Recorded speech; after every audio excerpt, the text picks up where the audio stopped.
You are listening to Squid and the Ultimate Leafs Fan. Hello, Canada and hockey fans of the United States and Newfoundland, and an extra big hello to Canadian servicemen overseas. Welcome, everyone, to episode 43 of the Squid and Ultimate Leaf Fan podcast. I'm Mike Wilson, the Ultimate Leaf Fan. Joining me, as always, my winger, Ricky Squid Vibe. Squid, how are we keeping? We're doing pretty good, Mike.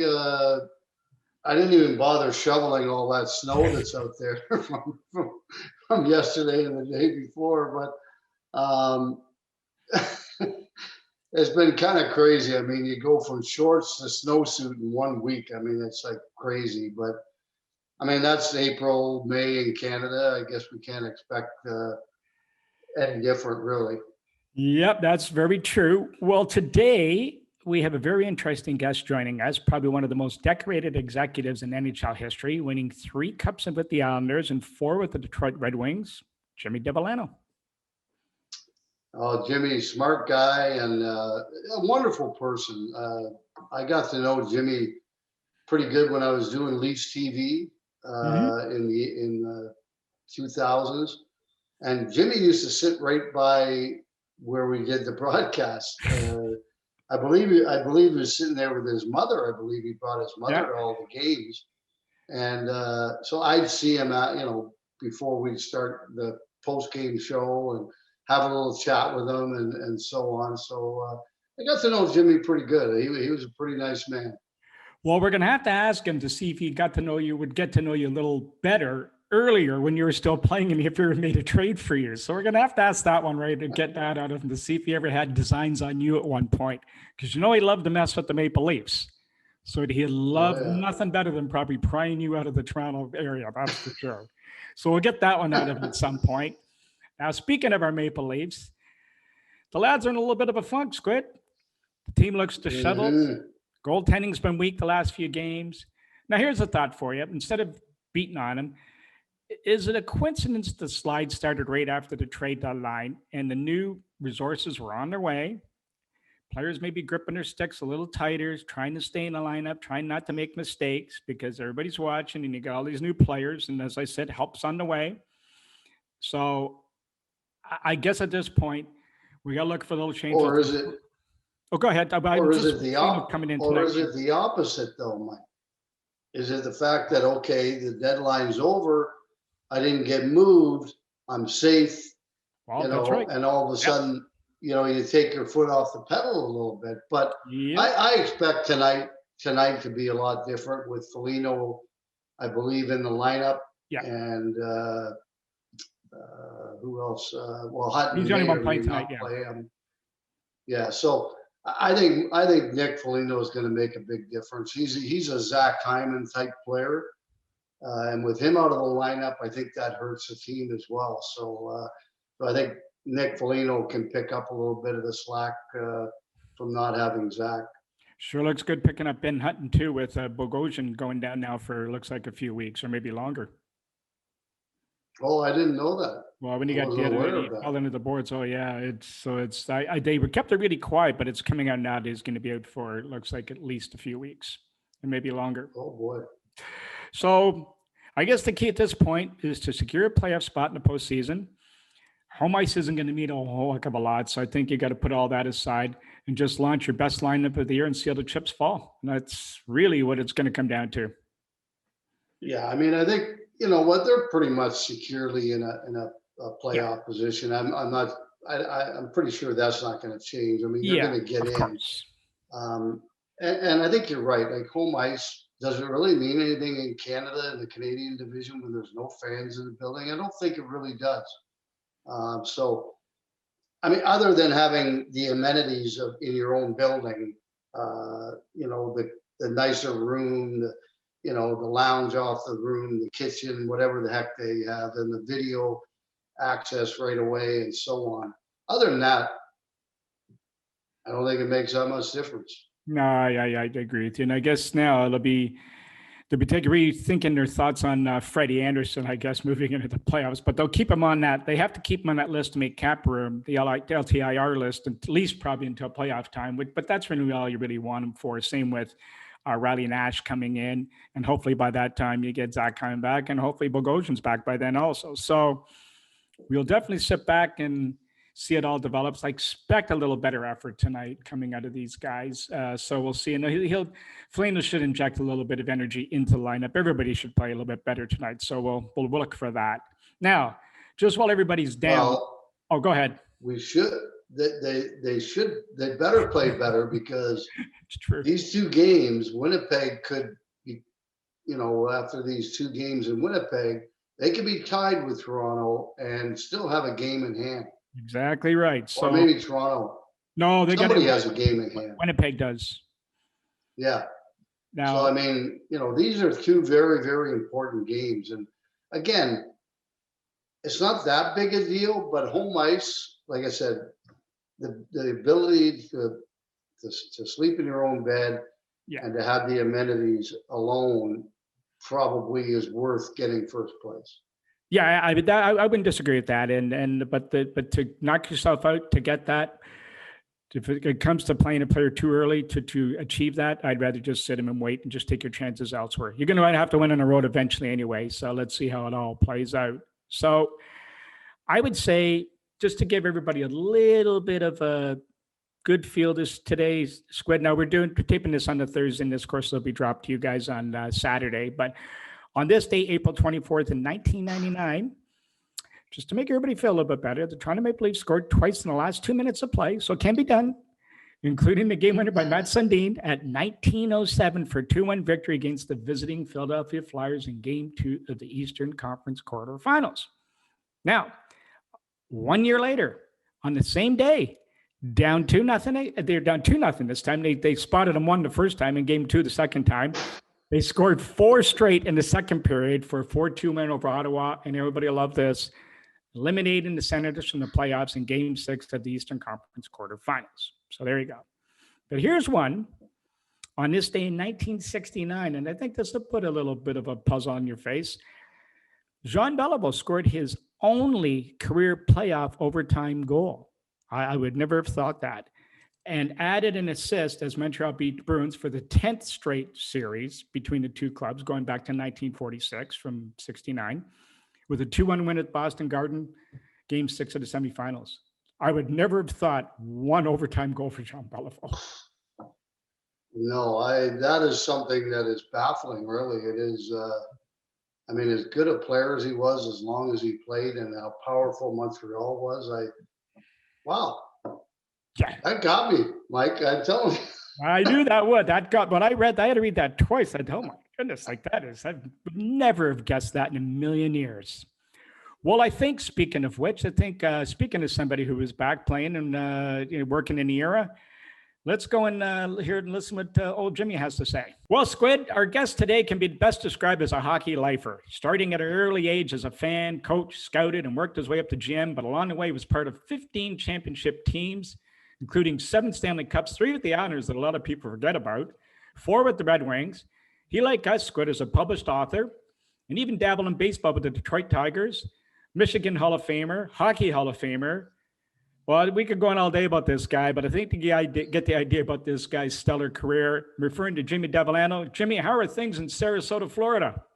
Well, beautiful weather, about 81 degrees. Thank goodness for the Hockey Channel. I get to see a lot of NHL games and watch my own team, of course, Mike, the Red Wings. And so I do get to see a lot of television, but the weather's spectacular down here in Sarasota, Florida.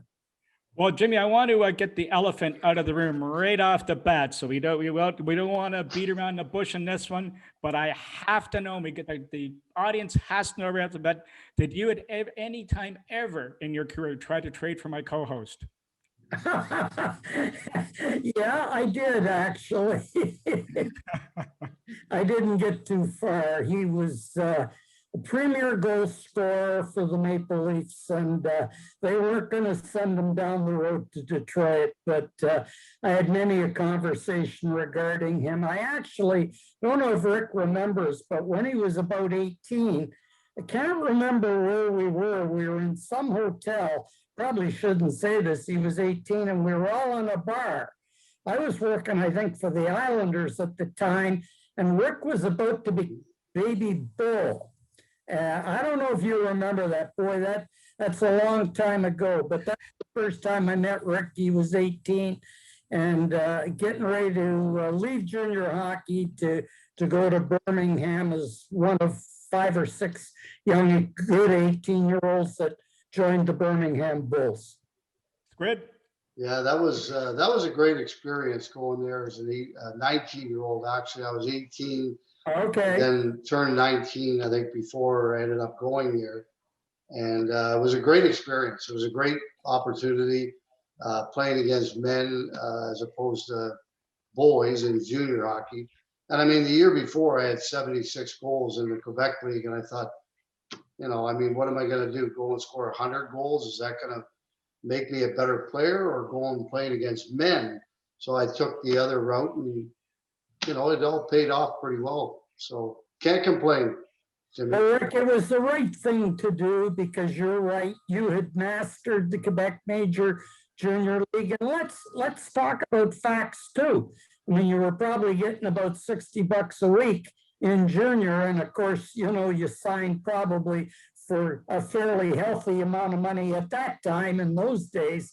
So, you know, for a young kid to be able to play, as you say, in a pro league against men, probably got you ready for the NHL, Rick. Absolutely, Jimmy. I can't disagree with you there.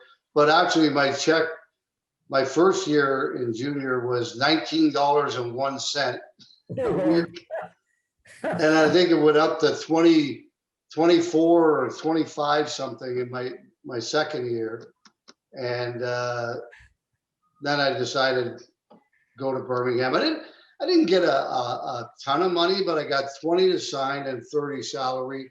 Like you say, it was a lot more than what I was going to make in junior. You know, it's funny, Rick, not knowing, I would have guessed about $50,000, which, you know, back then was a lot of money, especially when you're making $20 a week. So you made the right move. You made the right move. Well, Jimmy, let's go back in time for you, and let's see how good your memory is. You were testing, so let's test you. And you're a young guy, growing up in the 50s. You went to your Maple Leaf Gardens, your first game. You fell in love with the team. You quit school at an early age, worked as a claims adjuster, which probably came in handy doing with those pesky agents later on in your career.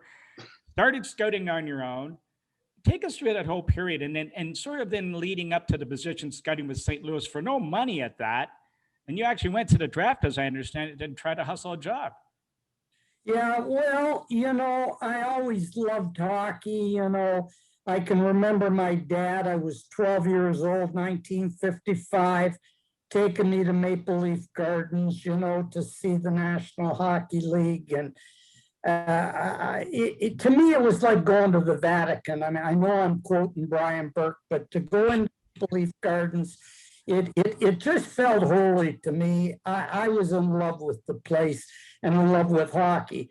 Unfortunately, I couldn't play hockey. I was a lousy hockey player. I figured it out pretty quick. I started to coach teams as a young guy, 18, 19, in the THL. And then a good thing happened. I caught a break.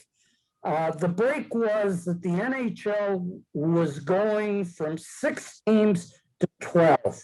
They were doubling in size. And if they don't double in size, there's no chance that I'm even in the NHL today, but they doubled in size. And to make a long story short, I offered the general manager of a new team, the St. Louis Blues, to scout Ontario free of charge. I had a full-time job in Toronto as a claims adjuster, and so I had my nights, weekends free, and all I did was go to hockey games. Within a year, they put me on full-time and actually started to pay me to go to hockey games, and I became a full-time scout. And that's kind of how it happened. The general manager's name was Lynn Patrick, and he was the guy that took an unknown 24-year-old kid, took him at his word, took a chance on me, and I proved to him that I could spot talent, spot players. He took me on, and here I am 54 years later, still working in the National Hockey League. Well, Jimmy, how did you rank players in those days? Did you formulate your own system to evaluate them? Or just take us through what you did to sort of signify a player had ability? Well, at that time, Mike, I was only in charge of Ontario. And back in 67, we weren't going to Europe. We weren't even going into the US. So my job as Ontario scout, basically for the St. Louis Blues, was to cover really the 14 major junior A teams that there were back then. And two of them, of course, played right out of Toronto. St. Michael's Majors, Toronto Marlboros, of course, you had Oshawa Generals down the street, Baltimore's Peterborough. And so I would go, and at that time, and Rick will know this, it was a 20-year-old draft. That's why Rick went to WHA. They got in, they beat the NHL to the punch and signed 18-year-old kids. So I was looking basically at last year juniors. And we were an expansion team. We were looking for talent. Let's not kid one another. And so I was looking for guys that could play. Could they score? Were they big enough? Did they have a big heart? Did they have desire? Those kinds of things. And that was basically it. Of course, since that time, 1967, Mike, the whole landscape of scouting, it's now worldwide. It's now an 18-year-old draft. So very, very different from when I started. Squid? So, Jimmy, back in those days, like I get it, but I hear it all the time at the draft where, general managers or whatever say, we're going to take the best player available. Mm-hmm. And I'm thinking, especially looking at the Islander days when you were with the Islanders after St. Louis, when you got to a certain point building that team and you were a pretty darn good team. I mean, did you still look at it that way, that we're going to take the best player available, or we need a right winger, or we need a left winger? Like, how did you look at it? And because nowadays it's skill, speed, and they always say we're going to take the best player available. I don't agree with that. I think when you get to a certain point where you're almost there, you got to fill those holes that you need to. Well, Rick, the problem you have is it's an 18-year-old draft. So you're drafting kids that have 2 years of junior to go. So Rick, in all fairness, you're projecting, okay? Because a kid at 18, you got to try to figure out what he's going to be at 21, 22. So Rick, when we started the Islanders, we'd got rated pretty good. We came in the same year as the WHA, and we got really hammered. The WHA took 8 of our 20 draft picks, so we were just really a bad team. Now, at that time, there was no draft lottery, and we caught a break by being bad. And you'll know what the break was. Yep. It was Dennis Potvin, okay? And Rick, he was a stud on defense for 15 years. So that got us started. Now, we continued because we needed help, Rick, in every area by drafting best player available. Up until about 7 years in, we had a decision to make. We had the 15th pick in the draft in 1977. And while this will sound crazy today, it wasn't back then. We had to consider 2 players. There was a player that led the Ontario Hockey League in scoring by the name of Dwight Foster. He played for the Kitchener Rangers. He led the league in scoring. He was a good 200-foot player, pretty damn good all-around player. over into the Quebec League, you had a guy who, like you, Rick, did nothing but score goals in the Quebec League. His name was Mike Bossy. Okay, now it's easy to look today and say, how would you even bring Dwight Foster up in the same breath? But back then, they were in the same breath, and we had a decision to make. And I'll tell you how we made the decision. Even though it was my decision as head scout, I described to Bill Torrey, our manager, and Al Arbour, coach, what Mike Bossy was. I also described to Al Arbour and Bill Torrey what Mike Bossy was. Mike Bossy was a pure goal scorer who didn't bother with fisticuffs and really didn't do a whole lot of checking. He just put the puck in the net. So Al Arbour said, is he scared? I said, I don't think so. He said, you know, Jimmy, we got Brian Trottier. We got a tough guy in Clark Gillis on the left side. I can teach anybody how to check. I can teach checking. I can't teach goal scoring. Why don't we take the goal scorer, Rick? We took Bossy. The rest was history with Potvin, Trottier, Bossy. Stanley Cups were backing down the road for sure. Well, I got a funny story for you on Mike Bossy. So I played against him obviously that year, and we couldn't stop him. He scored 2 or 3 goals every time we played him. Right. I go back to PEI in the summer, and I'm sitting in a bar with a bunch of my buddies, and some of the boys from the country came in, and they were at the next table, and one of them was an Islanders fan. And he was yapping and complaining. They knew who I was, and they were complaining about how the Islanders could take a French guy and all this stuff. I said, listen, hey, dude, I said, if he stays healthy, he'll likely play with Trottier. I said, he's going to score 50 goals as a rookie if he stays healthy. Well, sure enough, he did it, 9 years in a row from the beginning of his career? Rick, I'll tell you a funny story in lines with what you're saying. So Bill Torrey and I now have to sign Mike Bossy, rookie. And he's a confident kid. I wouldn't say he was cocky, but he was confident. He knew they could score goals. Now, it's one thing, Rick, to score in the Quebec Major Junior League. As you know, it's another thing to do it at the National Hockey League level. So we're doing a contract with him, and we're settling the terms of it. We've got the money all down. And then Bossy says to Bill Torrey, he said, Bill,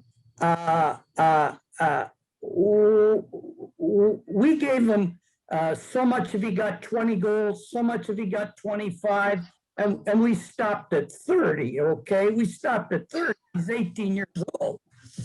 So Mike said, why are we stopping at 30, Bill?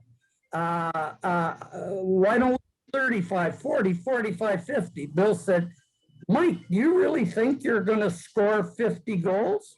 He said, yeah, I do.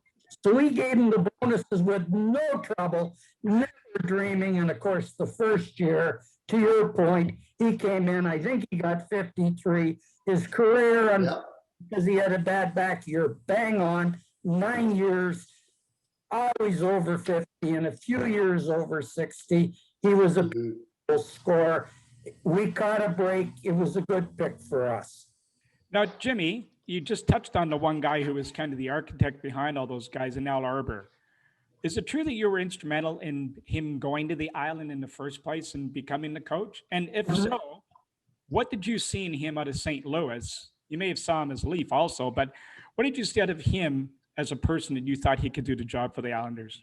Yeah, well, okay, it's a long story. The first time I laid eyes on Al Arbour, he was a noticeable guy because he wore glasses. Mm-hmm. People don't wear glasses and play hockey, especially defensemen that block shots. But Al bounced from team to team in the original six.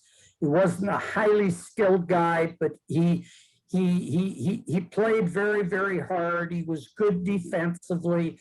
Okay, and then when expansion came, like me, he got an opportunity to extend his NHL career by going to St. Louis. He became the first captain of the St. Louis Blues. That tells you a lot about him.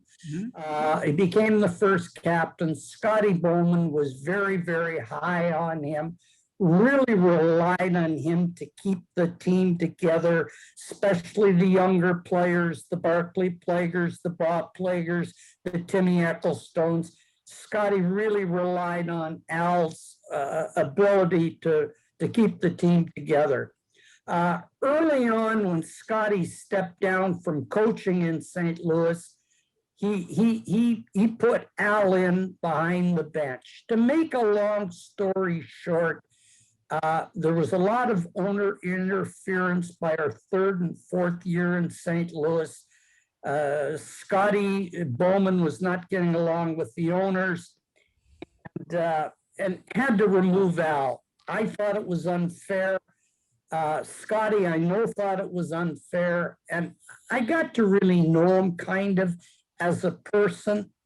And I'll never forget, give you the whole story. After year one, we needed a new coach on Long Island. And Bill Torrey had two pretty good names of gentlemen that I liked. One was Johnny Wilson, a former player who had coached in Detroit before. The other was a Maple Leaf coach, Johnny McClellan. And those were two people that I knew and I respected and liked. But I said, Bill, I've got another guy that I have strong feelings about. I was with him in St. Louis. My gut tells me he would be an ideal guy for a building team. He played for all kinds of coaches throughout his career. He's a smart enough guy to take the best of each coach he played with and forget about the worst thing that each coach might have had. So Bill interviewed him, he hired him, and again, just like Bossy, the rest is history. He lasted for a long, long time.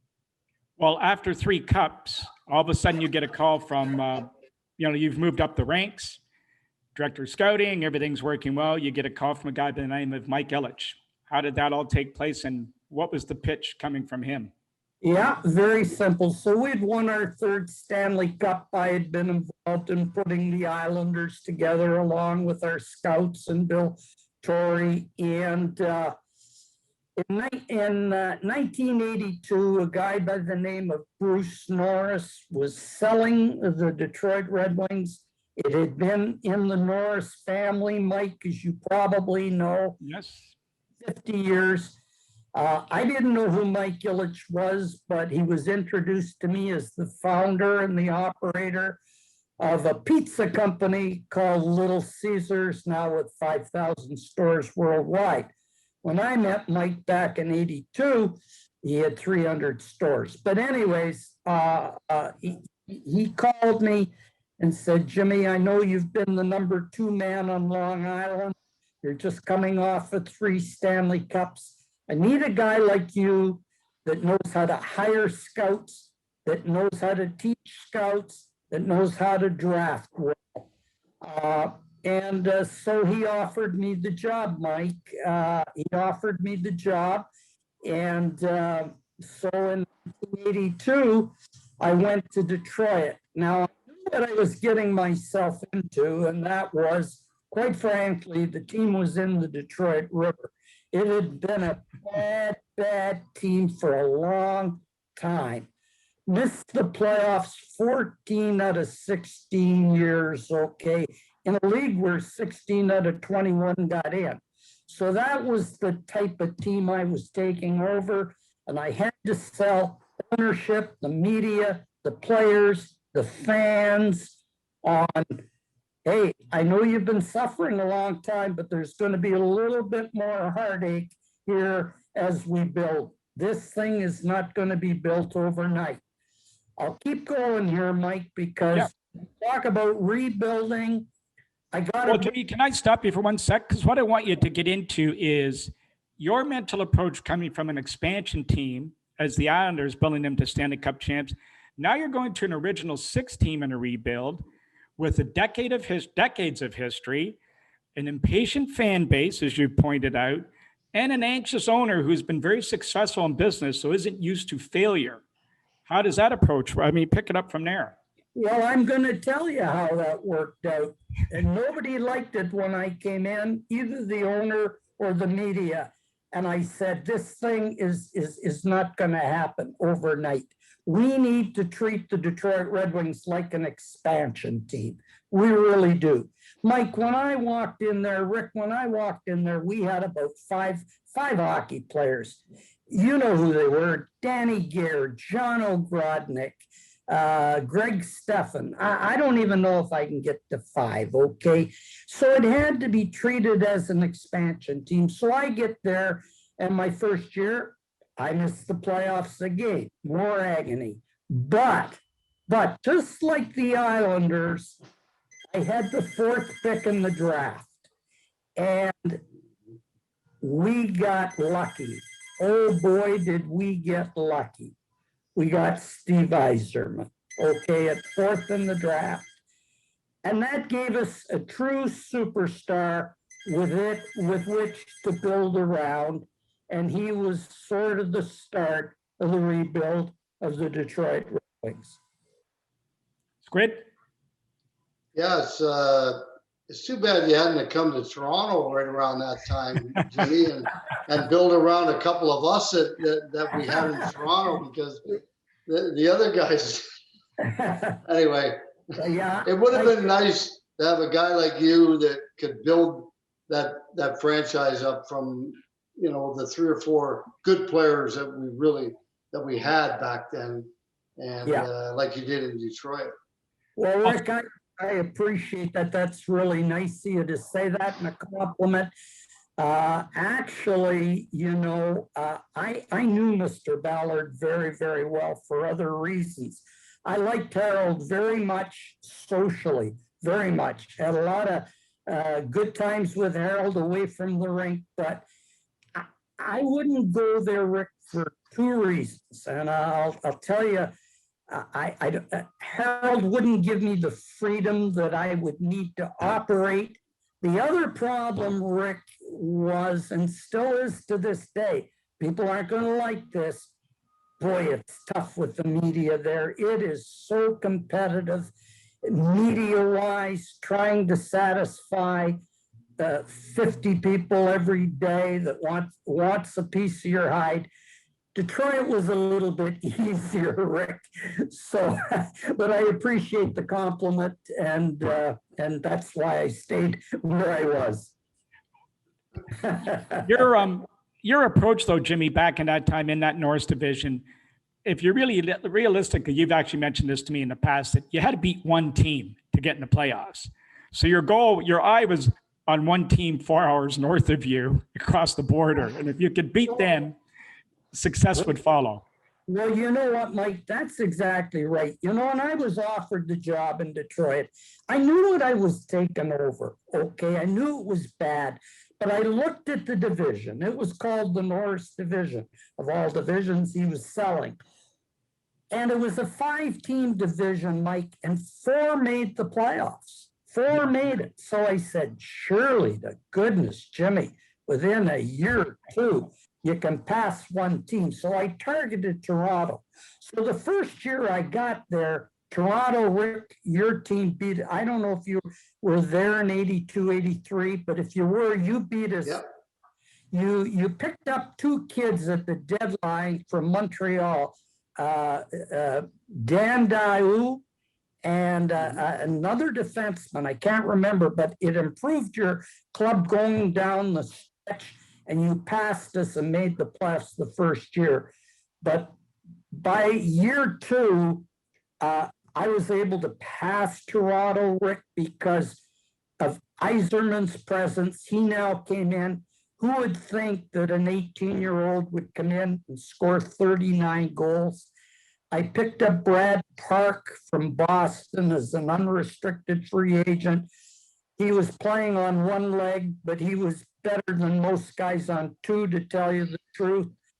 I made a deal with the Rangers to pick up Ron Duguay, so we were able to make the playoffs in back-to-back seasons, and that allowed me, Mike, a little bit more time with which to build the team that eventually we would have in the 90s. Well, I think by this time, Jimmy, you've probably come to the realization that your owner, not only impatient, this guy wants to win and he wants to win yesterday. So you were always, which is good in a way because it keeps you on your toes, always looking to think outside the rink. And I think you were really good at doing that, as we see over the years. And one of the things you did, and I love this story, and I hope you'll tell it to us here, is when you expanded your sites to the college levels and you went to have your meeting with Mr. Ellich, told him about that, and then the results of what came of that kind of surprised you about his reaction. Yes, well, it was year 3 of my regime. We had made the playoffs in back-to-back seasons, but again, beating out one team, okay? So we were no hell, so to speak, but we were better, okay? And we got taken out pretty badly in the first round by Chicago. Embarrassingly bad, 4 straight and all big scores. Mike Ellich was not a happy camper, to put it mildly. So he came to visit me after the season and he said to me, Jimmy, we've been here 3 years. I appreciate the fact that we've made the playoffs the last 2 years. That's progress. We're starting to put people in the building. That's progress. But can't we push this thing along? And I said, well, what would you suggest? I thought I would listen to what the owner had to say. He said, Jimmy, aren't there some kids in college, US colleges? Aren't there some kids that can play? I said, yeah, there are a few. Now, you got to remember, this is 1985, okay? So there were just a few. He said, well, why don't we sign some of them? You know, why don't we sign some US college free agents? I said, Mike, can I get back to you in a couple of hours? Let me sit down with my US scouting staff and get a list so I can present something to you so you'll understand what we're getting into. Fine. So I meet with them the next morning and I have a list. I went to my US scouts and I said, now look, Mr. Ellich wants to sign some kids out of college. It doesn't cost you anything in terms of draft picks. You're not trading for them. He's prepared to spend some money. I think we should do it. It sounds like a reasonable request to me. But I said, don't come to me with 15 or 20 names of college players. I only want guys that you think have a chance to become an NHL player. So they put their heads together. They had seen all the Division I colleges, and they gave me a list of 6 names. Okay? So I've got 6 names. The number 1 name on the list, our scouts had it right, was Adam Oates. So we'll start off with who was the top of the 6. Of course, he's in the Hockey Hall of Fame today.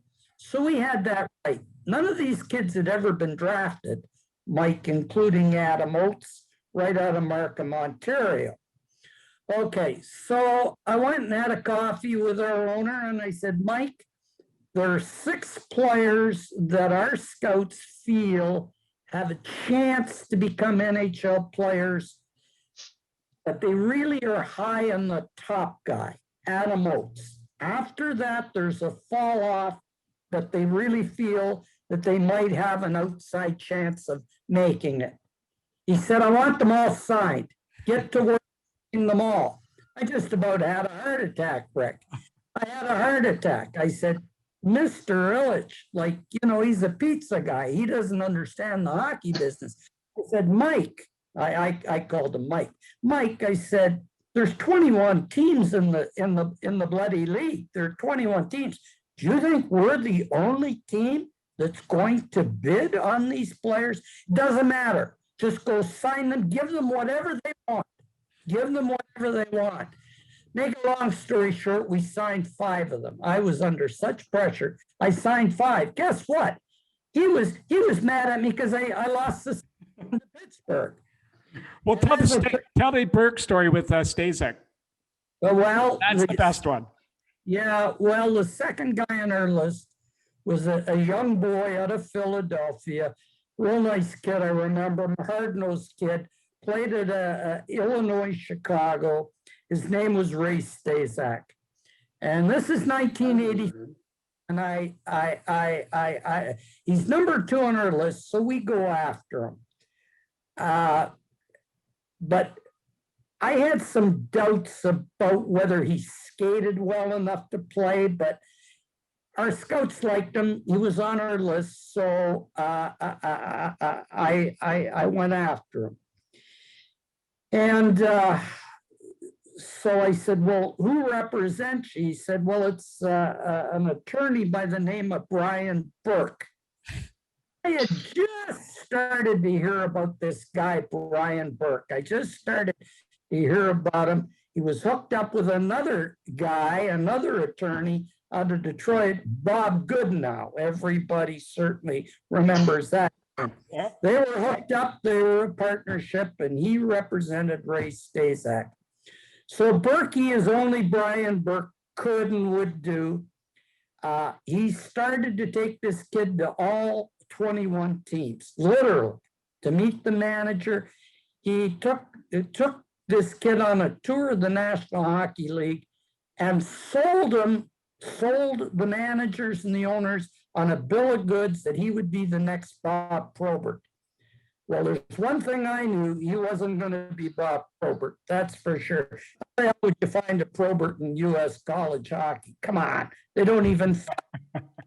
Okay, so anyways, I'm negotiating with Burke, and like, he's over $1 million for 5 years. Rick, in 1985, somebody said $1 million for 5 years. Only the superstars in the NHL were getting this, not some kid out of Philadelphia that played at Illinois, Chicago. But Burke, Jimmy, in 1985, I wasn't even making that much. It doesn't surprise me. So that's how out of whack it was, Rick. That's how out of whack. So finally, I'd had enough of Brian Burke, okay? I'd had enough. And so I called Mike Ellich because, you know, I had orders to sign all 6. So I said, Mike, look, I'm stuck at number 2. I got Oates done. I've got the other kids close to being done. I cannot sign Staszak. Well, why not? Well, because it's a way too much money. It's not right, Mike. I can't look you and Marian Illich in the eye. It's too much money. Well, who's representing it? I said, Brian Burke. He said, well, who the hell's he? I said, he's an American player out of Providence, Rhode Island. He said, well, Jimmy, can I take over that negotiation? I thought, uh-oh. I said, yeah, you can take it over. I knew what that meant, Rick. He was going to sign him. He was going to give him the money. I wouldn't do it, I'll tell you that. He was going to give him the money. So he meets with Burke. He didn't know who Burke was. Burke does a masterful selling job on Mike Ellich. We sign him $1.2 million for 5 years. The sad part is, Rick, he played one NHL game, made $1.25 million. Nice kid, though. I do like the kid, but that's what happened. That's what happened. Well, when the owner gets involved, that's what happens. So tell us about. There's a little confusion. Mike, there's a little conclusion. You might remember this. So Mike Ellich knows now, 2 years later, that it's an awful mistake. Okay, he knows it. Yeah. Okay, and he knew who made the mistake. Okay. Every time Burke would now be a manager now. By this time, he's a manager. So he's in owners' meetings. I'm there with Mike Ellich. And every time he'd see Brian, even to this day, 30 years later, he'd say, you're the guy that cost me over $1 million with your. And even to this day, Mike keeps reminding him. Berkey and I get a good laugh out of it, of course, but that's a long time ago, but that's what happened. And you know what? To Mike Illich's credit, to his credit, guys, that's how badly he wanted to win. That's how badly he wanted to win. Well, Jimmy, take it to Jimmy, the next I wonder. Oh, go ahead. Hold Brett. it, Jimmy. I wonder if you could clear something up for me, because I was told that John Ogrodnik did not have a bonus in his contract for 50 goals. And the year he scored 50 goals, Mike Gillis wrote him a check for $50,000 for scoring 50 goals, even though he didn't have a bonus. Is that correct? Yeah. Yeah, well, I'll give you a couple of stories like that. And that's what made our franchise. This is why guys wanted to come to Detroit. Okay. It's a good thing that you're bringing up. So I'll start out with Ogrodnik. So we missed the playoffs the first year. He gets 51 goals. And unbeknownst to me, like 50 grand was a lot of money. You know that, Rick, back in 1982. And you know, it was a lot of money. Okay. So, and the team's losing money. We were not sold out. We're losing money.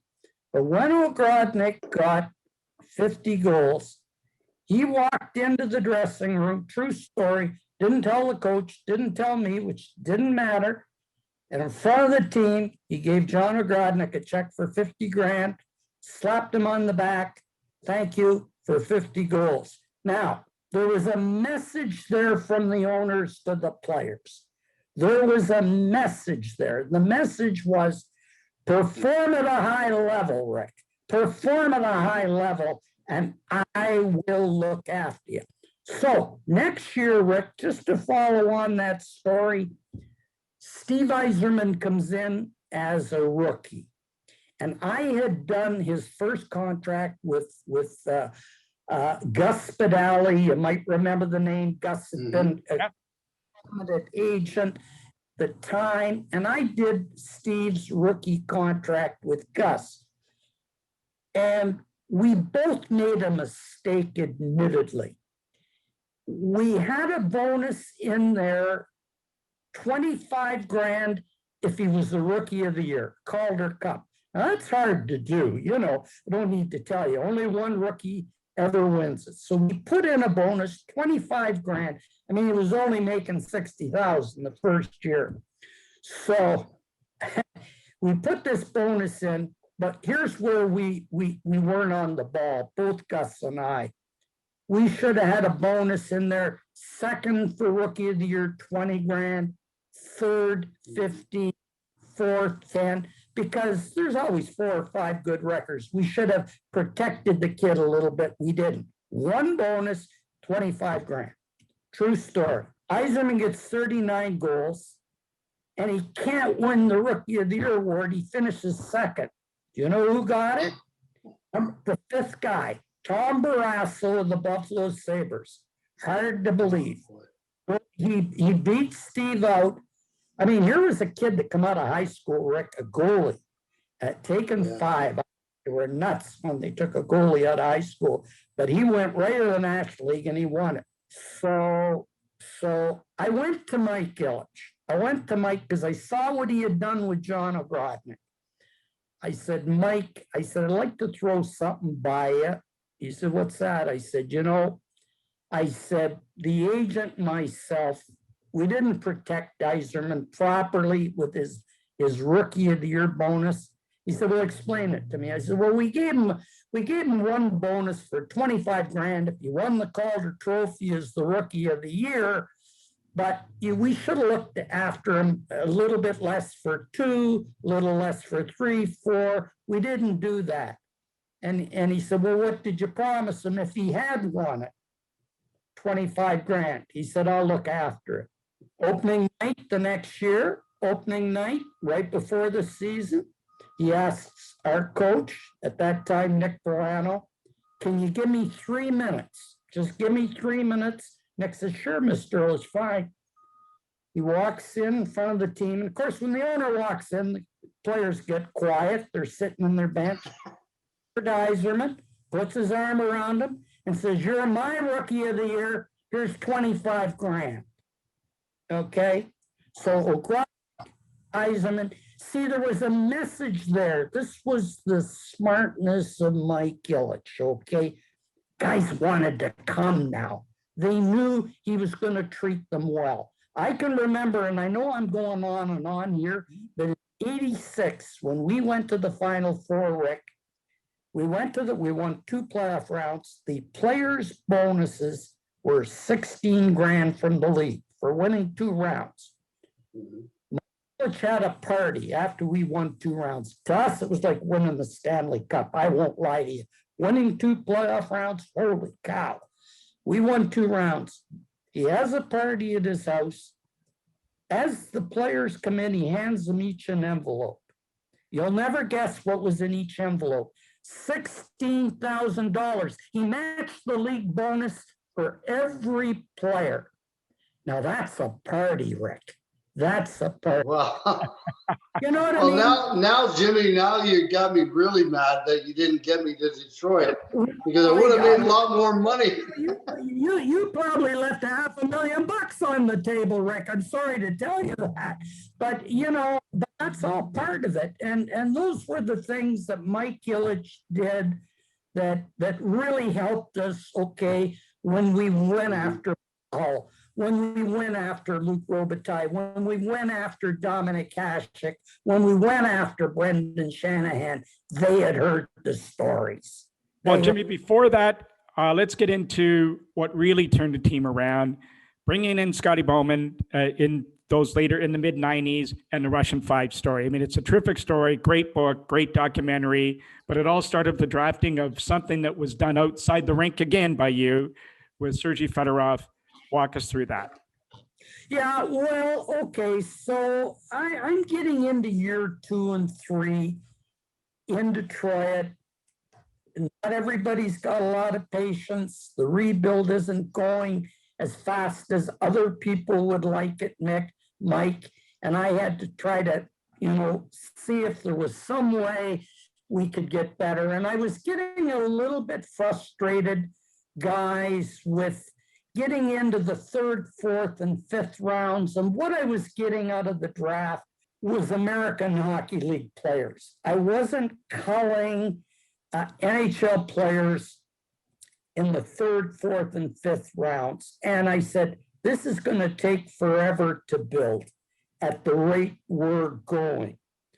So my chief scout at the time was Neil Smith. And I just brought a young scout on board who had played goal for me in the minors, Ken Holland, somebody that you all know. Yes. And they would go to these tournaments in Europe. They would go to the tournaments. And when they would come back, I would always say to them, Neil, Kenny, who's the best 18-year-old in the world? Who's the best 18-year-old? And they would throw out names like Pavel Bure, Sergei Fedorov. And I'd say, well, where do they play? Russia. I said, are they the best 18-year-olds in the world? Yeah, they are.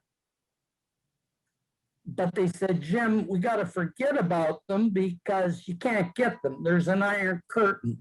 You can't get them out of Russia. They're there, okay? So this went on for about a couple of years, and I was starting to get annoyed. I was starting to get agitated. I'm drafting in the 3rd, 4th, 5th round, Rick, and I'm drafting really for the Adirondack Red Wings. Let's make no bones about it. It's still that way today. So in 1989, I thought I would kind of shake the league up. I thought I'd shake my scouts up. I always let the scouts make the picks, as Bill Torrey let me make the picks on the island. But when we got to the 4th round in 1989 in Minneapolis, the home of the North Stars at the draft, I said, Neil, Ken, I want to apologize, but this pick is mine. 4th round. They looked at me and they said, well, you never do that. I said, I'm going to take a guy that you told me is the best 18-year-old player in the world, Fedorov.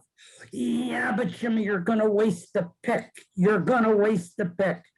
I went to the microphone. Detroit Drafts from Red Army won Sergei Fedorov. First time a Russian had ever been drafted anywhere that high. There were giggles and hush throughout the building. Some thought I'd lost my marbles. Others kind of thought, what a waste of a pick. Well, we now know in hindsight that 2 years later, Mike, Sergei Fedorov was in our lineup, and we'd already got lucky in the 3rd round that year, and I mean lucky, by drafting Nicholas Lidstrom. So imagine getting Nicholas Lidstrom out of Sweden in the 3rd round, and I'm the first one to look you guys in the eye and say we were lucky, because if we'd known how good he was, we'd have taken him in the 1st round. So let's not BS anymore.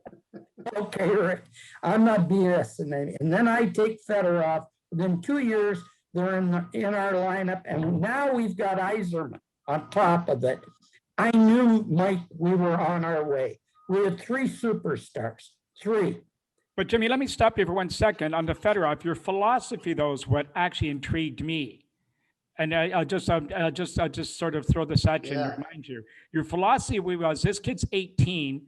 He's the best 18-year-old in the world. Even if we have to wait 5 years or 6 years, 8 years before we sort this all out with the National Hockey League and Russia and trading players, he's still going to be 25, 26 and an elite player.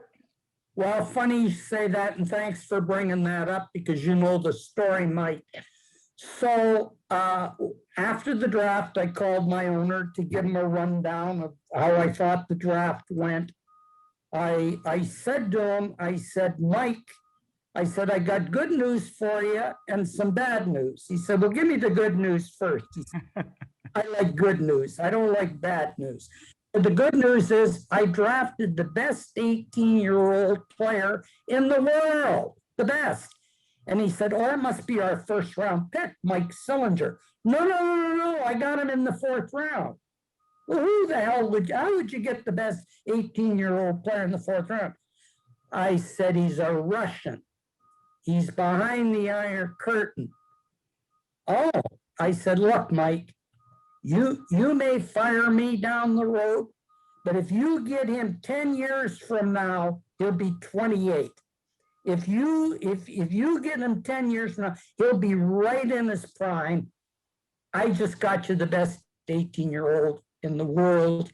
And Mike, you know, we got him to defect. We did a lot of different things.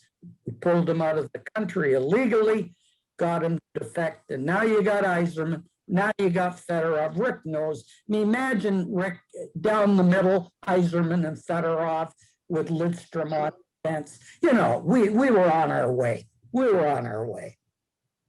Well, it's the funny. It's funny you mentioned Fedorov because when I was in Buffalo, we got McGillney out of Russia. Sure. Imagine that line: Fedorov, McGillney, and Bure were aligned with the Russian junior team in Alaska, I believe it was. That's where Ken and Neil saw them. You're right, Rick. That's where they saw them. And they said all 3 of them could just come in and it would be unbelievable, just unbelievable. So, well, Jimmy, tell the story. I've been asked many times who the best player I've ever played with or against. And I always say all around the best player I've ever seen or played with or against was McGillney. I mean, this guy could do things that he could. Other guys couldn't do. It was unbelievable.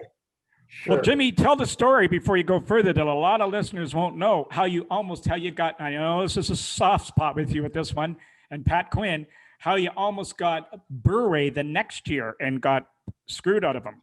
Yeah, we did get screwed, Rick and Mike, on Pavel Bure. So we're in the mid rounds the next year. Now, I had already taken a Russian in the 3rd round the next year. I got brave. I took Slava Kozlov, who worked out terrifically well. He was a superstar, but he was an above average player. So I had already dipped in, but around about the 5th round, teams were still scared. The Iron Curtain was still up, guys. So our European scout, Christer Rockstrom at the time, came to us and said, you know, we should take Pavel Bure. Now, I'd heard all about Bure from Kenny Hall and Neil, as Rick talked about. And so Neil said, well, he's ineligible. He's ineligible. He's not on the list. And our scout from Europe insisted that he had played 10 games for some team in Siberia. He insisted on it. And so we checked at that time with the league lawyer right on the draft floor, Gil Stein. You can't take him. You can't take him. If you take him, it's a wasted draft choice. So I said, well, it's kind of stupid, guys, to take him if the league are telling you you're going to waste a pick. So we didn't take him. And I think Vancouver did, Mike, as it turns out. And they had the same information we had, okay? And 30 years later, I'm still pissed off at Gil. The Red Wings could have added Rick Pavel Bure to the mix we already had. Probably cost us another Stanley Cup. That's how good they were, Rick, and you played with them and against them. You know how good they were. No, they were unbelievable. Like I say, McGillney, Bure and Fedorov were great players, but I got the chance to play with McGillney, so I know how good he was. And if those guys are anywhere close to him, then all 3 of them were fantastic players. There's no question. Well, I mean, they were franchise players, is what they were. That's what they were. I mean, yeah. Yeah. You know, I've always said, Rick, part of my philosophy is I've always said this. I've said it to Mike in a lot of our casual conversations. You're going to win a Stanley Cup. You really need 3 superstars. You really do. A center, a defenseman, and I don't care who the other guy is. He can be a winger if he gets 50, 60 goals. But if you get 3 superstars, like, you're on your way. And, you know, and we had those by doing that. So it was terrific. Well, Jimmy, talk about bringing in Scotty Bowman and then the switch to the Russian 5 and how that all evolved. And that led into the dynasty, if you want to call it. Yeah. Well, it's a bit complicated. Mike Ellich had made a decision, Mike and Rick, that he felt we needed a new coach. At the time, gentleman, and he was a gentleman, Brian Murray was coaching our team. We could score, but we didn't check. Teams shut us down in the playoffs. Our focus as a team was very offensive, and come playoff time, you know how a good goalie, they shut you down. And we got upset a few times when we thought we should have won. And Mike Ilitch was bound and determined to make a coaching change to try to get us over the hump. And the gentleman that he wanted, I did not want. So there was a general manager and me and an owner that was in dispute. He wanted to bring in Mike Keenan. I won't go into Mike. There's that name again, Squid. No, but it was somebody look, and I'm just being candid here. I didn't want him, okay? But it's a problem when the owner wants somebody. I mean, he owns the team. I don't own the team. But I felt strongly enough about it that I sat down with the owner and his wife, and I made a case, okay, as to why we should not hire Mike Keenan, okay? He still wasn't very pleased with me, Mike Ilitch, because that's who he wanted. And he said, look, Jimmy, we've got to get a guy that can drive this team to play two-way hockey, to get over the hump. We've got a good team here. He said, what do you want me to do? I said, I'll tell you what I want you to do, Mike. I want to go out and hire one of two people, Al Arbour or Scotty Bowman. And he went quiet and he looked at me and he said, go get one of them. Get one of them. Just as he told me, sign all the college free agents. And when he says it, it's an order, okay? Go get one of them. So I read by that if I delivered either Al Arbour or Scotty Bowman, Mike Keenan would go bye-bye. If I didn't deliver one of those two, Mike Keenan was going to come in and coach the Detroit Red Wings. I got Scotty Bowman. The rest was history. Of course, the Russian Five, we made some deals to get two older Russians that really helped Igor Larionov, Slava Fetisov. But you know, I would be remiss if I didn't mention Rick and Mike, and I think I've told you this, Mike. We still lacked, even with all those stars, we needed one more power forward. We needed a big, strong kind of power forward. We made a deal with Hartford early in '97 to acquire a guy by the name of Brendan Shanahan.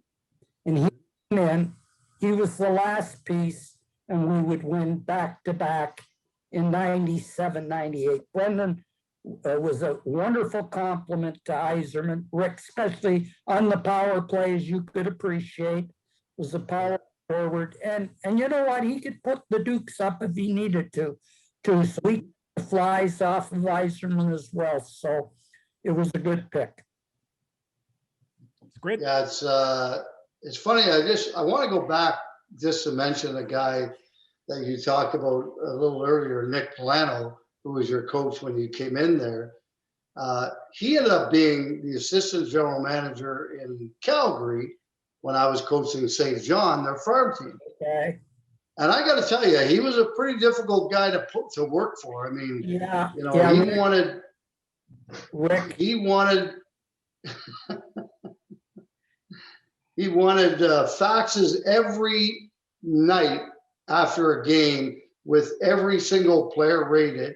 And why didn't this young guy play? Why didn't this? Well, back then in the American League, the coaches, you could dress 18-2 if the coaches agreed, or 17-2, but normally 16-2, which I thought was pretty crazy. I mean, you want these guys playing, these young players.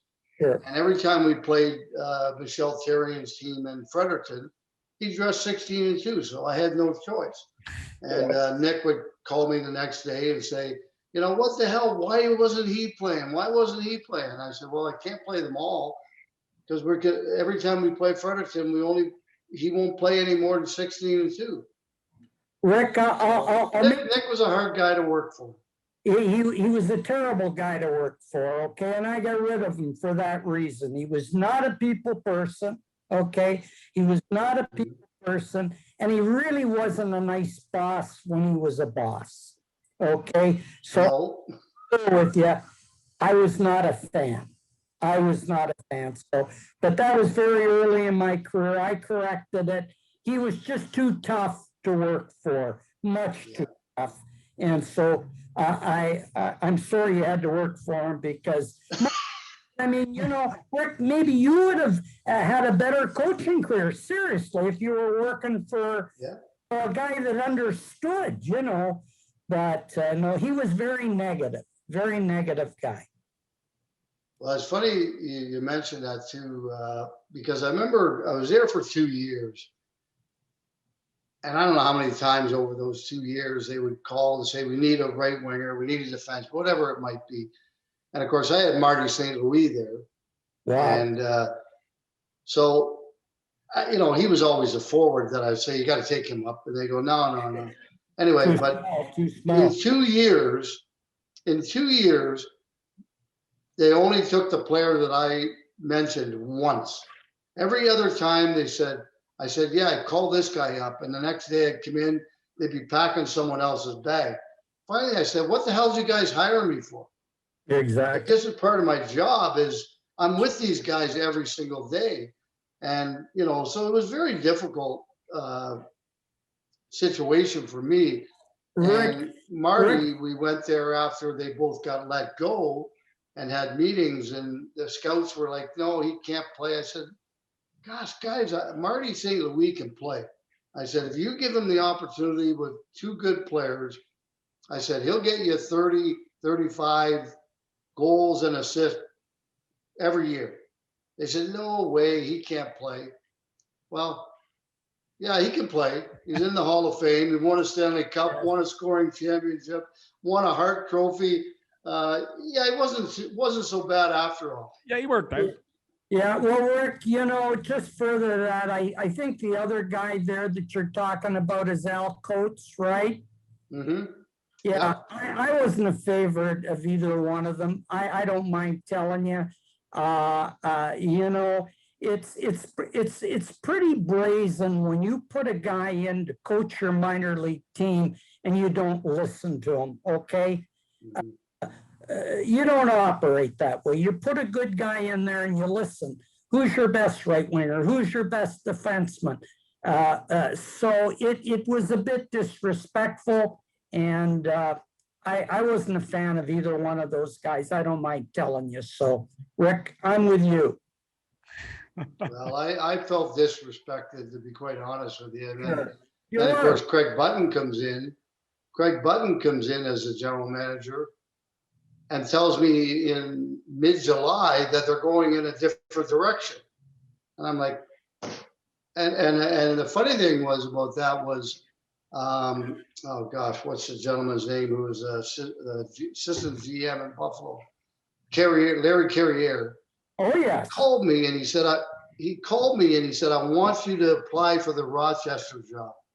Oh, really? I said, I don't know. I think everything's good here, Larry. I said, they've been good to me. And then I get a phone call mid-July from Craig saying we're going in a different direction. And I could have been in Rochester because he kept telling me, I want you to apply. So in other words, you're going to be the coach in Rochester. And I didn't take that signal from him. And anyway. Yeah, well, it's unfortunate. It's very unfortunate. Well, we're talking about some crusty guys. Two names that come up, I think we've had 43 podcasts and they probably come up in 40 of them. One of them mentioned a Mike Keenan and the other one is Al Eagleson. And they're never in good commentary. Let's put it that way, Jimmy. Okay. Al Eagleson, you've had some dealings with that character over the years. Why don't you give us a couple insights into dealing with him? Yeah. And Rick, by the way, just to give you an idea where Rick's coming from, he was his agent and didn't know who Rick was at a party one night or at a restaurant with all his clients. Didn't know who this guy was. Yeah. In Vancouver, yeah. Yeah. Well, everybody has a different relationship with different people. Generally, and Rick will know this guy, whenever I had an Eagleson client, it seemed to me I worked more, Rick, with Billy Waters. Okay, I worked with Bill and with some of the players with Rick Kern. So I really didn't deal out a whole lot. I did deal with him on Sittler. Okay, when I acquired Daryl Sittler, that did not turn out to be very good for me or Daryl Sittler. It just didn't work his time in Detroit. So that got a little bit messy, unfortunately. But the only other time I really dealt with Al was I negotiated him bringing Team Canada to Joe Louis Arena for a game in one of the Canada Cups. So I didn't really see the bad part of Alan Eagleson, that unfortunately many people, I guess, did get affected by it, but I didn't, as it turns out. Well, what I was going to say then, let's take it from that. Where I was really going to go with that, I guess I should have set up earlier, was the power of the agent, where it's come from in that day to today, like with Donnie Mean as an example. And I'll give you another example of that. Gary Lehman we had on a couple of weeks ago. And he talked about when he wanted out of Calgary, Rick Kern was his agent. He tried to get moved. He tried to get moved. Rick Kern couldn't find a team. He left Rick Kern and went to Don Meehan. Within 24 hours, Don Meehan had 3 teams for him to go to. And it was Chicago, St. Louis, and Montreal. And Gary picked Chicago because he'd played there like that. And anyway, Meehan said to him, the team that has the best chance to win is Montreal. I suggest you go there. And he ended up going to win the Stanley Cup. But the point being is, where the agents come from in that day to this day, the power as a GM, how tough does that make your job? And this is something listeners will not be aware of, how powerful those guys have actually become. Well, they have, but I'm going to surprise you, Mike. They also haven't, and that probably surprises you. Yes, it does. But when I tell you, you'll understand. There's a hard salary cap in the National Hockey League. Yes. Hard. $81,500,000. It's going to be there for a minimum of 3 to 4 years, okay, because of the economic impact that COVID has had on the revenues of the NHL. So an agent can come in and hardball you, Mike. Mm-hmm. Only got $81 million to sign 23 players. So if you give one player $11 million, okay, it's right to do that, but then you're going to have to sign somebody for $1 million or 900,000. Yep. So general managers have a tough job. They've got to make the cap work. And I find when I deal with a Don Meehan, a Pat Morris, Anton Thun, I mean, there's a lot of good guys out there, like them all. Even they now understand that like, here's what the cap is. Here's what I'm paying Rick Vive. Here's what I'm paying Mike Bossy. Here's what I'm paying this guy. There's only so much to go around. So you see some teams get into cap problems because they sign one player just to too much, and then they can't balance their team out around them, you know? So they've lost a little bit of power in that there is a cap on salaries. Isn't that how you guys got Larry Murphy? Oh, sorry. I was going to say, isn't that how you got Larry Murphy in Detroit? Well, there wasn't a cap then. I can tell you the Larry Murphy story. Overspending in Toronto is more, yeah. Well, irregardless, it was pre-cap. And what happened was a friend of mine, Cliff Fletcher, was running the Maple Leafs. Him and Pat Burns had done a pretty good job, I think, Rick, you'd agree, of kind of reviving the Maple Leafs. You know, Cliff was a pretty solid guy. Burns, he was a tough taskmaster, but a pretty good coach. And Harold was gone. And Harold was gone. You're right. So what happened was a new owner had taken over by the name of Steve Stavro. He wasn't exactly a friend of mine, but that's another story we can get into later. He had to pay more money to get his ownership than he previously thought he would. And he was on Cliff pretty good about the Maple Leaf payroll. He was really on the Cliff about the payroll. It's too high, it's too high, it's too high. Apparently, Larry Murphy, a Scarborough boy, had been getting booed by the Maple Leaf fans, had been getting booed. Yep. And Cliff felt bad about it because he liked Larry. He liked Larry, he felt bad about it. And he's under pressure from Steve Stavro to cut salary. So trade deadline day, deadline's at 3 o'clock, 2:25, I get a call, Cliff. Could you guys use Larry Murphy? Scotty Bowman's the coach, he's sitting in my office. I said, Scotty, you had Larry Murphy in Pittsburgh when you won the cup. Would you like him? Yeah, I would, but what's he making? I said, don't you worry about that. I'll worry about the money. I want to know if you think he can help the hockey club. Yeah, I've just got the guy to put him with. I've just got the guy. And my wheels were spinning. I said, he's putting them with Lidstrom. And Rick, I can't play hockey, but I think I might have been able to play with Lidstrom. So basically, Rick and Mike, we picked up, his contract was 2.4. We picked it up. He had another year to run, and we just picked the contract up. We called it future considerations, but nothing came back to the Maple Leafs. It was a contract dump, and he would play on 3 Stanley Cups in Detroit. Wow. By the way, nobody booed him in Detroit. He never got booed.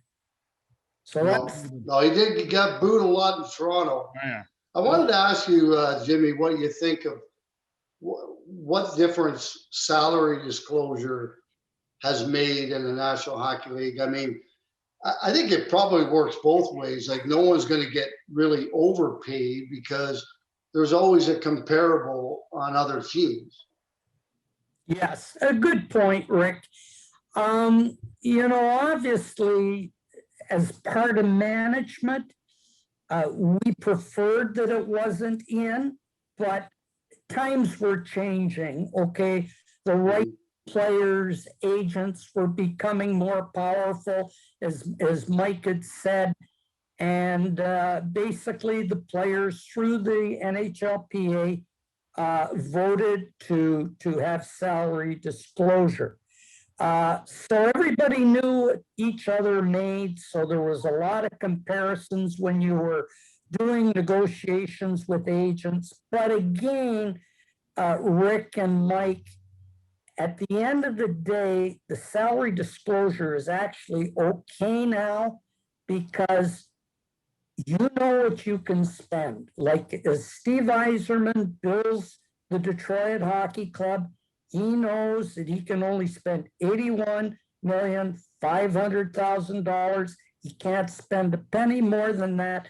So when he's signing players, Rick and Mike, like what most managers do is they pull out the payroll. They show the players, they show the agent.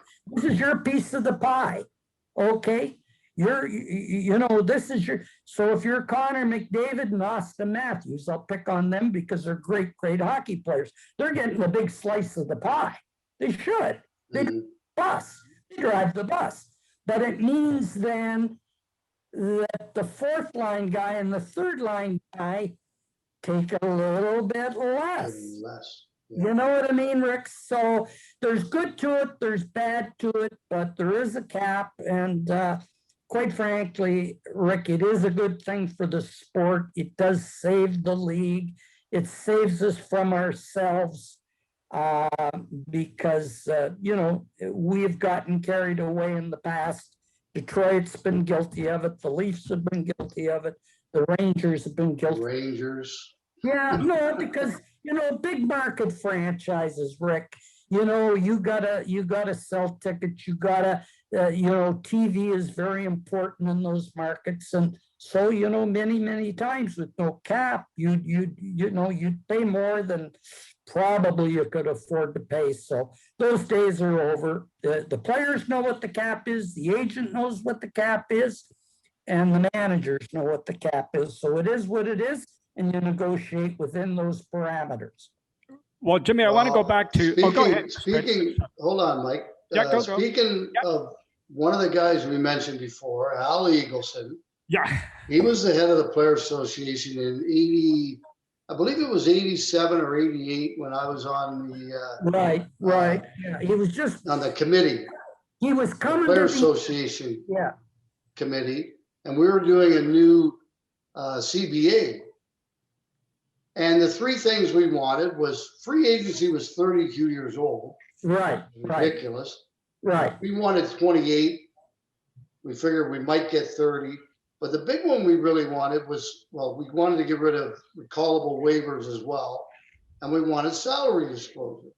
Yes. We didn't get any of them. He went in, and it was funny because looking at the lockouts and everything in the last 10, 12 years or 20 years, whatever, you always see the guy that's ahead of the Player Association going in and negotiate, and a whole bunch of players going with it. Well, And I'm looking at that going, that's strange, because Al just went on his own. Because Al was like this with the owners, and he would go in and with Bill Wirtz and all these guys, and he'd come back, he'd say, no, they're not going to give you any of those. And it's like, what do you mean? Like, we're not even getting one of the three? Right. No. So, and that's the way it was back then. Now, at that time, you must have been involved in this. I think he came back to the players with, you would get $400,000 if you played, what was it, 400 games, or 250,000 if you played 400 Yeah, it was games. 400 games, and if you already played 400, you only had to play one more. And he said you would get 250,000 cash at age 55. Correct. And I said, well, Al, I said, how are we going to get cash? I said, the government's going to want their piece. Yeah, for sure. And like Al, his tactic was to attack you like you're stupid, and make you look like a fool.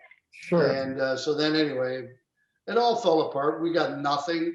And that 250 wasn't 250 at age 55 either. It was a lot less. Was it, Rick? I mean, 250. you're living proof of that, seriously.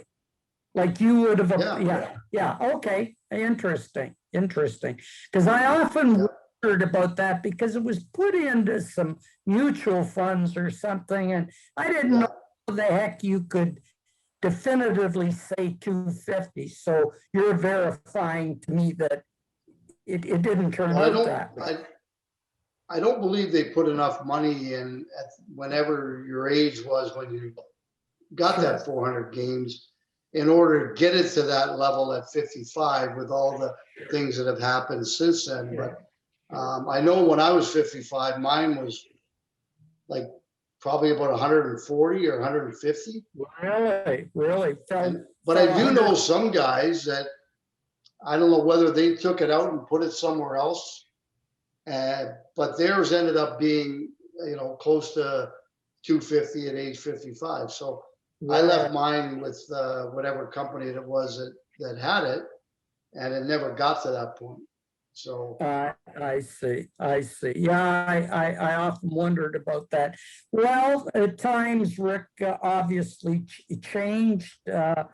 When Alan was disposed, of course, they brought in Bob Goodenow.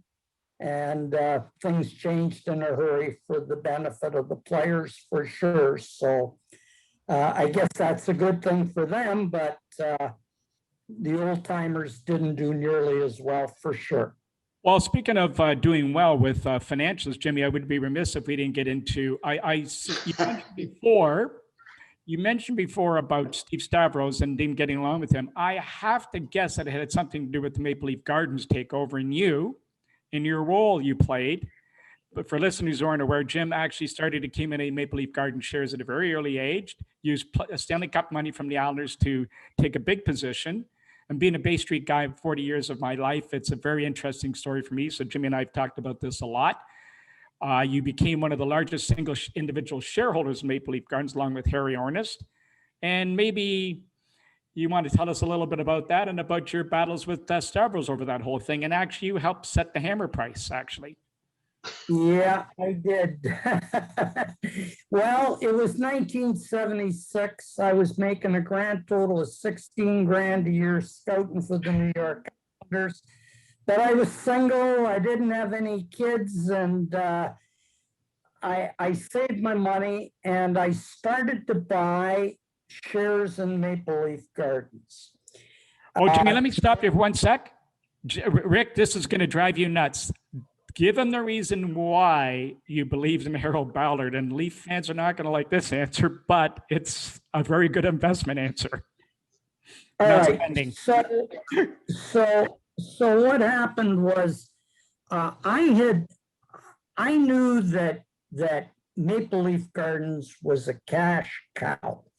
I knew that they were profitable because I would always get an annual report from them, and it always showed that they were profitable. It also showed that they paid a dividend quarterly to their shareholders. So when I would look at the breakdown of the stock, I would see Harold E. Ballard Limited, 60% of the shares. And I knew that he was running the joint, okay? And I knew that he wanted profit and he wanted his dividends. So I said, you know, I'm going to ride his coattail quietly. I'm going to buy stock because I know that he's going to pay a dividend. I know that he's going to run a tight operation. I know he's going to sell out no matter what kind of team he puts on the ice. It won't matter. He'll be sold out.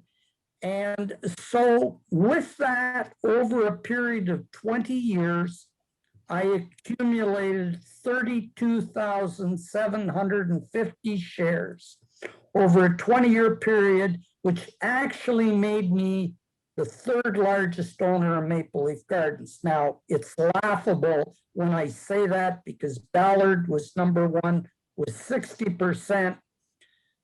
Guy by the name of Donald Giffen had 3%. Ernest had 3%, and I had 1%. So I guess I was the fourth largest shareholder with 1%. So, you know, I bought it because I knew Harold Ballard would run it as a business. I knew he would not overpay. I know. There you go, Rick. Sorry. I knew he wouldn't get into free agency. Look, Harold was a good guy. He wanted to win a cup, but not take money out of his pocket to do it. Okay, he wasn't going to. I know that. And you know that for a fact. So, Rick, that was the basis on which I bought. I staked my financial life on Harold, the businessman, and it turned out pretty good. Could have turned out a hell of a lot better, but it turned out pretty good. Yeah, it sure did. It's funny you mentioned that because I heard the story about when the Beatles came over in, was it 63? 64, 65, and 66. Well, they were playing at the Gardens the first time they came over. And of course, there's a gigantic crowd. The building is full. Harold turned off the water, turned on the heat, and it was in the middle of the summer, turned off the water in the building, turned the heat on. And where was everybody going to go to get anything to drink? They had to go get the concessions. So apparently, I don't know how much he made, but I'm guessing even if he made 25 grand in that extra hour or hour and a half that he kept the heat on, like the guy wasn't stupid. I will give Harold that. He was not a stupid individual when it came to running a business. He just wouldn't spend to win. That's the sad part. And Rick, that was the basis in which I invested my life savings in Maple Leaf Gardens. It's because I knew he was going to look after my money because he owned 60% of it. So whatever he gave himself in the form of profits, I got 1% of it because it was a public company. Well, he tried to buy your shares. I got a funny one for you though, Jimmy. After my first contract, we were having trouble getting the second one done in Toronto. And then, so Bill came to me and he said, listen, he said, you know, they're thinking about possibly giving you shares. And I go, shares? What do you mean shares? Now, I wish I had to talk to you before this had happened. But anyway, they wanted to give me 5,000 shares instead of paying me more money. And I said, no, I want the money. I want to get paid, you know, what I should get paid. Now, if I had to talk to you beforehand, I would have made a lot more money by taking this share. You would have, Rick, yeah. But you're a young guy, you know, you're a young guy. You didn't have that type of knowledge back then. You were a hockey player. And, you know, but yeah, you'd have done very well with it because, you know, the 5,000 shares that they gave you, wait till I give you the good news. It's split It split Yeah, 5-1. 1. You'd have had 25,000 shares. You'd have out over $1 million. You'd have cashed over $1 million Yeah. on Well, that. now, where did the battle come with Stavros? Well, what happened was in 1996. Well, I've got to back up, Mike, because you got to understand the story. So now in about, I guess, the late 80s, early 90s, Harold's got a girlfriend by the name of Yolanda. Oh, yeah. And Well, we know that. I'm at an owners meeting at the Breakers Hotel in Palm Beach, Florida. I know the year, 89. And Harold knew I had stock. He knew I had stock. And so I go into the dining room and he's over to the side with Yolanda. We're having dinner. And I try to bypass him if I can. And Harold yells out, "Devellano, get over here." I thought, oh my God. So over I walk, Rick, and he said, "Who are you with? Who are you having dinner with?" I said, "Well, just by myself, Harold." No, you're going to have dinner with me and Yolanda. I said, "Well, I don't want to bother you." No, sit fucking down. I'm buying you dinner. Down I fucking sit with Yolanda and Harold. So we're having a nice dinner, and he's a sociable guy, Rick. He's sociable, and so he said, "I'm getting tired of my kids. I'm getting tired of my kids. I'm going to buy them out. Bill, and he had a daughter and 2 sons. I'm going to buy them out. I'm really annoyed with them. I'm really annoyed with my kids." And he said, "Jimmy, I want to buy your stock. I want to buy all your shares." I said, "Well, Harold, they're for sale." But I said, "Harold, the price is $50. The price is $50 a share. You tell me that you'll give me $50 a share for 32,375 shares. They're yours. I'm offering you $42. You're a greedy bastard. You're a greedy bastard. Buy me dinner now. He's calling me a greedy bastard." So he offered me $42 a share, Rick. Now you got to remember that figure. This is 1989. Okay. Now let's get to Stavro. 1996, Harold's long gone. They've been having a pissing contest over his will. You might recall who the hell it was going to, what it was worth, what debt he had. Okay. And along comes Stavro, and I get a call one morning in 96 in the Red Wing office of all places, and it's Brian Belmore. Brian Belmore was Stavro's attorney. And I knew him through owners' meetings, Rick, and he said, "Hi, Jim, it's Brian Belmore from Toronto. How are you?" You make a little small talk. He said, "I've got good news for you." I said, what's the good news? He said, "Mr. Stavro's coming in and he's taking the company private. He's going to buy up all the shares of Maple Leaf Gardens and take it private." So I go quiet and I said, "Well, what's the good news? What's the price?" And he says, $34. I said, "Brian, 34. This is in 96 when Ballard's offering me 42 in 1989. I said, "Brian, I want to be respectful here, but that's not good news. Mr. Ballard offered to buy me out 7 years ago for $42, and you guys are coming in and offering $34 a share. It ain't happening. I'll fight you in court over this thing." Anyways, it did get into a court fight, Rick. It did. And you know what we got a share through the courts, $49.50 a share. $49.50 a share. So 50 cents shy of what you wanted. 50 cents shy of what you wanted, Jimmy. You should have kept going. See, that was terrible. He just wouldn't cave to the 50. But you know, let me tell you guys, it's not such a good story, but it is. So when Belmore made me the offer of $34 a share, I said, Brian, look, I'm the general manager of the Detroit Red Wings. A lot of people really are unhappy with the fact that I own a small piece of another team. I said, there's a lot of unhappy people, especially John Ziegler, president of the NHL. But I said, it's a public company. I bought it on the public exchange. Why don't you go to Mr. Stavro and ask him to leave me in?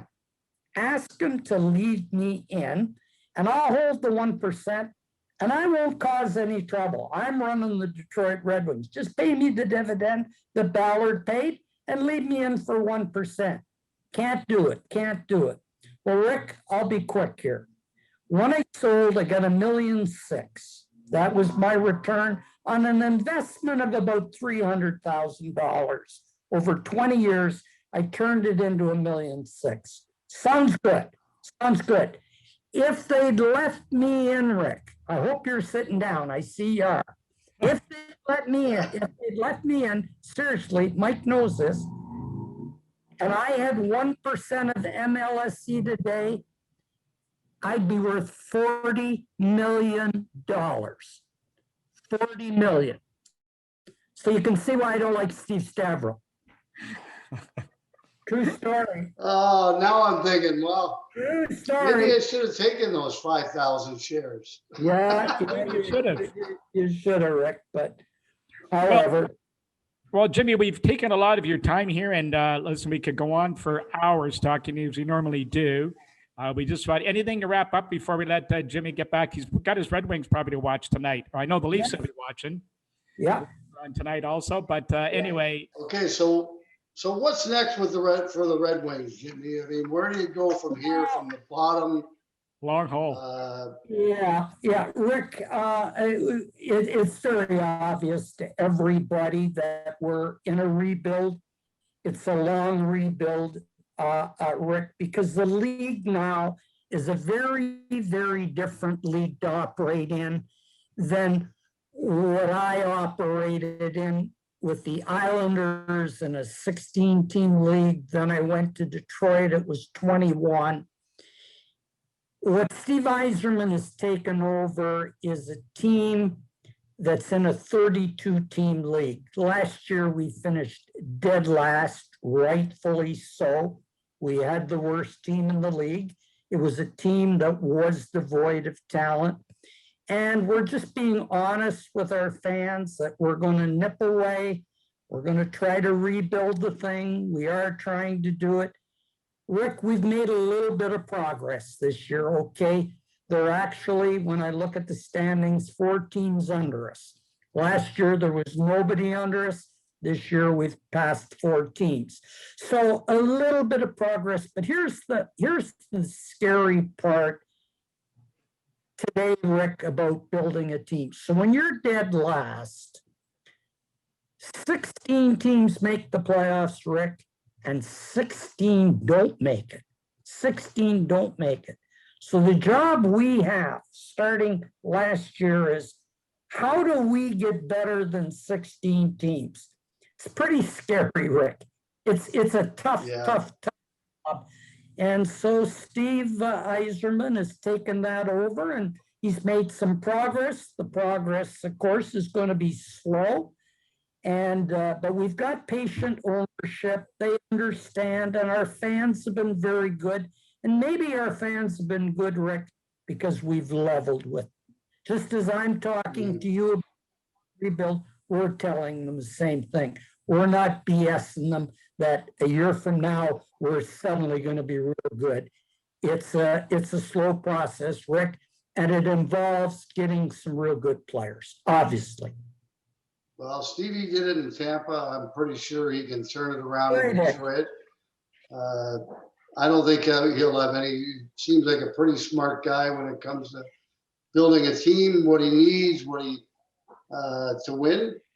I'm pretty sure he'll have that done probably within the next, I'll give him 7 years. Well, And they'll have a Stanley Cup. well, that would be phenomenal if in fact that he can do that. I'm behind him, Rick. I'm trying to help him any way I can. If we can do that, that would be really terrific. See, you understand, you're a hockey guy. You know it's not going to be quick. You know that. Oh, And, no, no, yeah, it can't be. It can't be. Right. no. Well, we just don't You're want you looking getting at- better than we don't want you getting better than the Leafs too fast. Okay, so just give us a chance to win one first. Well, I would say this to you, Mike. I would say this to you, and I've told you this personally. I love the Maple Leafs. They have a terrific team now. When you and I were together last week, I gave you the name of 6 teams that could win the Stanley Cup. Yes, you I did. won't 6, but one of them was the Maple Leafs. It is not impossible when you have players like Austin Matthews, Mitch Marner, Morgan Riley. Okay, if a couple of other guys can step it up in goal, Hyman gets healthy, they have a chance. They're a young, exciting team. They're Well, in they the got upper. Nick Foligno too. Nick Yeah, there Foligno you go. now. There you go. There you go. They've done a good job. They've done a good job, and they have. So, Leaf fans should feel good. They should feel good. They're an exciting young team, and to have players like Marner and Matthews, terrific young man, terrific. Well, Jimmy, we just we'll take your words and hope it comes through in the next couple of years, hopefully. And anyway, we want to thank you so much for joining us today. Always a pleasure talking, and we'll be talking to you soon. Well, thanks, Mike, and good getting to see you again, Rick. Good talking to you, bud. Jimmy, well, very nice to see you. I'm glad you're doing well, and get Stevie and those Red Wings going. So There you when go. all this stuff goes away, this pandemic, we'll have a rivalry with them again. Yeah, well, that would be fun. It was a great rivalry. Obviously, Detroit and Toronto, was always very, very interesting. People going up and down the 401, and of course, us being on the Canadian border. So many Maple Leaf fans make their way into Detroit. They've always done that, and it's a pretty good rivalry. But the Leafs are way ahead of us in terms of talent, and it's their time now. So I wish them the best. Okay, Jimmy. Well, thanks again, Jim, and again, we'll talk to you soon. Thank you. Thanks, Jimmy. Bye, guys. Well, Squid, the hockey god's looking after us again. Another great guest. Just could talk to him all. I didn't get through half the stuff I had notes I'd written down here to speak to him about. Man, there's so much, and he's just full of stories. I mean, he's unbelievable. Like I got to tell you, his memory is pretty darn good. I wouldn't remember something from 1989 or something like that. But he had all the details, and but he's a very smart hockey man. I mean, he did a great job with the Islanders, with the Red Wings.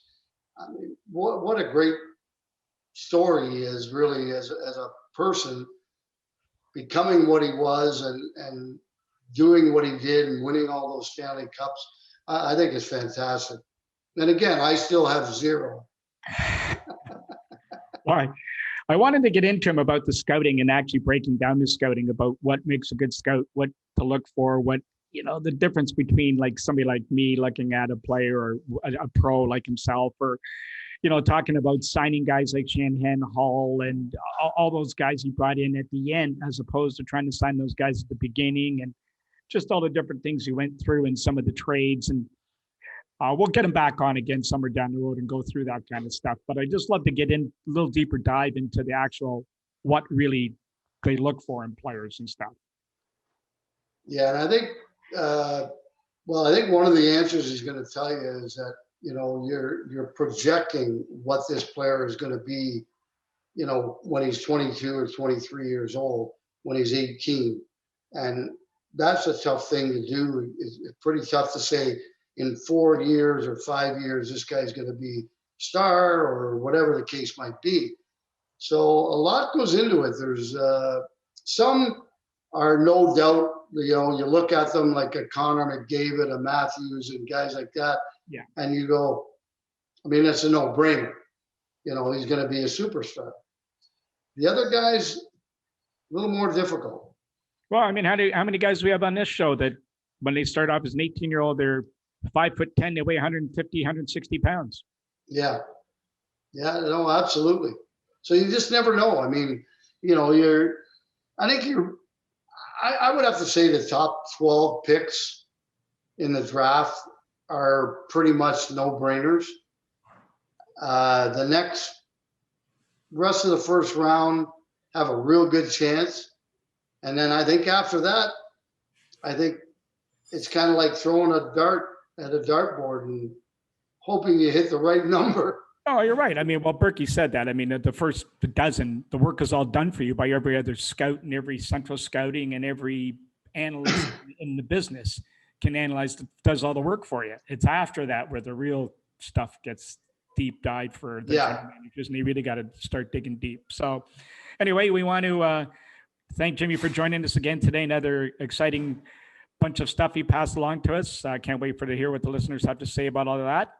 We're working on our very interesting, very interesting. Like the stuff that he told us today, I was amazed. Some great stuff. And I was playing through that time, and I didn't know what was going. I did know about John Ogrodnik though, and I figured I'd throw that in there to see if it was true or not, because somebody that played on the team, I think, with him told me that, and sure enough, I was right. Well, Jimmy actually told me that story before. And one of the problems he had with Ellich doing that was the fact that some of the veterans, you're going up and paying these kids and giving them this money. You got to keep things kind of in balance. You're going to have a very disruptive, you're doing good, but you're doing bad at the same time, making my life miserable because these guys are going to come banging on my door. Like you're giving some kid one good year and he's making more, like 2 times more than I am, and you're bonusing him.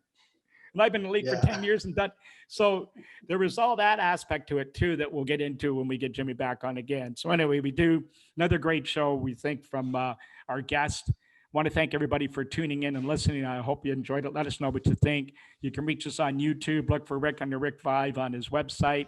All the podcasts are there. The Ultimate Leafs Fan. All our podcasts are there. We're on all the podcast networks. Looking forward to speaking to you guys soon next week. Everybody have a great week until the meantime.